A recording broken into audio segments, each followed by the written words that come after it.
If you are having a challenge connecting the siren to the alarm panel, or the siren continues to sound even after you have disarmed the alarm, resetting the siren can solve this issue, after which you can then reconnect the siren back to the alarm panel.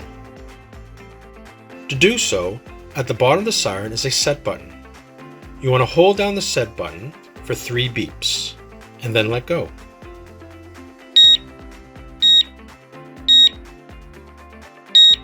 The siren will beep 2 more times, indicating that it has been reset and also has been disconnected from the alarm panel. Next, what you want to do is on the alarm panel itself, you want to select Menu, then select Parts. And you want to select the Siren Learn button. However, first what you want to do is on the siren itself, you want to hold down the set button for 2 beeps, after which the siren will begin to flash repeatedly. And you want to select the Siren Learn button, and the siren will beep 3 consecutive times. Now the siren has been connected to the alarm panel. To test the siren, let's hold down the SOS button for a few seconds.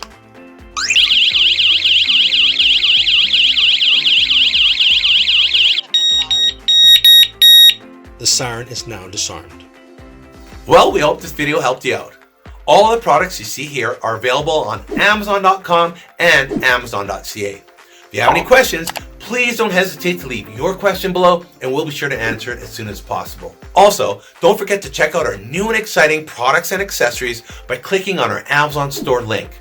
We're constantly adding video to our Amazon store product pages to ensure that your product setup and installation is quick, super simple, and easy. Because our goal is to get you protected as soon as possible.